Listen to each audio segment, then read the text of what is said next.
properly weight is going to help on your buoyancy. If you have too much weight, you're going down. Then you need to fight not going down. If you don't have enough weight, you need to fight for not going up.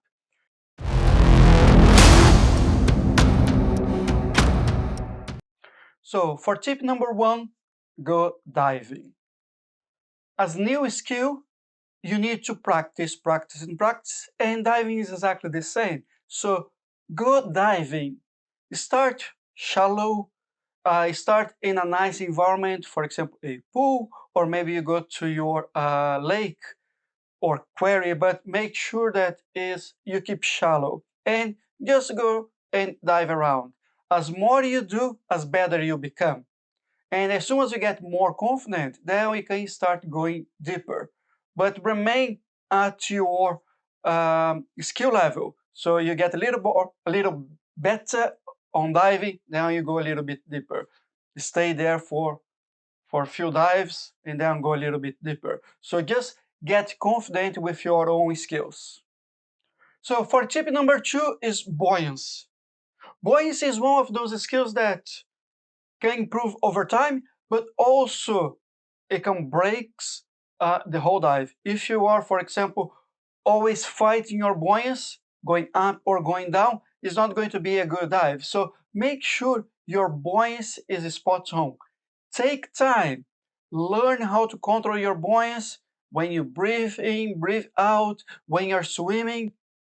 Make sure your buoyancy is spot on in a safe environment. For example, your pool or your lake, your quarry near home. Before you're actually going to swim elsewhere, for example, you get a boat in a dive trip. So make sure your buoyancy is spot on before you start going anywhere. So hope you've been enjoying tip number 1, number 2. So my name is Rafael Perez. I'm a scuba diving instructor, underwater photographer, and videographer. And this channel is all about scuba. And of course, this specifically video is to help you to become a better diver. If you haven't done so already, please subscribe, like the video if you get any value of it. And now let's go for other tips. So tip number 3 is weight. Make sure you're properly weighted, because a good weight or properly weight is going to help on your buoyancy. If you have too much weight, you're going down. Then you need to fight not going down. If you don't have enough weight, you need to fight for not going up. So make sure you do a proper weight check at the beginning of the dive, like your instructor told you, but also at the end of the dive, when the cylinder is nearly empty, let's say 50 bar, then you lost all the weight of the air. So that is the specific moment where you need to do a weight check. Also, when your body composition changed, so you got weight or you lost weight. When the dive equipment changed, so for example, you went from dry suit to wetsuit to dry suit, or you change from 3 mil to 5 mil wetsuit, you change your BCD or any other equipment. And finally, when you change locations, for example, you went from fresh water to salt water, you change from one lake to another lake, you change from one location, salt water, to another location, or for example, another country. So make sure you do your weight check at the beginning and also at the end, and get comfortable with the weights you have. So for our next tip, what I'm going to say is master your open water skills. During the open water sessions, you'll learn about 20 of these skills, so master them. Let's say that you are in a nice, relaxed dive in a vacation, and your mask floods. What exactly you're going to do? If you haven't practiced this skill, it could cause you to panic, cause you to go to the surface, and this could be danger. So make sure you know exactly what to do on those situations. So mask flood, just clear the mask, still neutral buoyant. Don't actually go down, try to kneel down to clear, because maybe you are in a location where that is bottomless, or the bottom is going to be, let's say, 500 meters.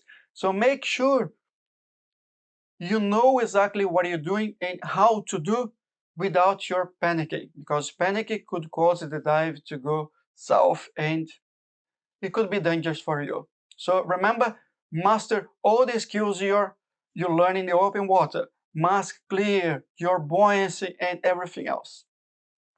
And next tip is about gear. You are investing all this time and every time, for example, renting some gear that you're not comfortable with or is always different, you don't know exactly where things are. So start buying your own gear. When you buy your own gear, what happens? You know exactly where things are. You know, for example, looking at your dive computer, where the depth is, where you know the compression limits is, and so on and so forth. When you have your own BCD, you know where everything is. If you need to clip or unclip something from a D-ring, you know exactly where it is. You actually know your gear that is integrated pockets or not. You can put in, if you like integrated pockets, you buy something with integrated pockets. So get used with your gear before try to rent that specific gear or try to test that gear a few times. Because for example, if there is integrated weight and you don't like, you prefer weight belts or the other way around, you can actually buy the gear you actually want to dive with. Remember, buy cheap, buy something you don't like, you're going to buy twice.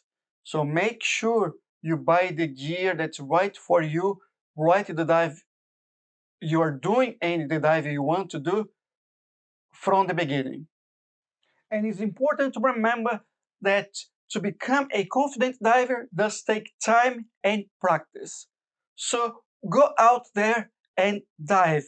Practice, perform your weight checks, make sure your buoyancy is spot on, buy your gear if you need. But before you do all those things, remember to like, subscribe to the channel, and if you have any other tip, let us know in the comments below, that I do love to see what exactly you did to become a better dive or you are doing to become a better dive. Thank you very much and see you soon.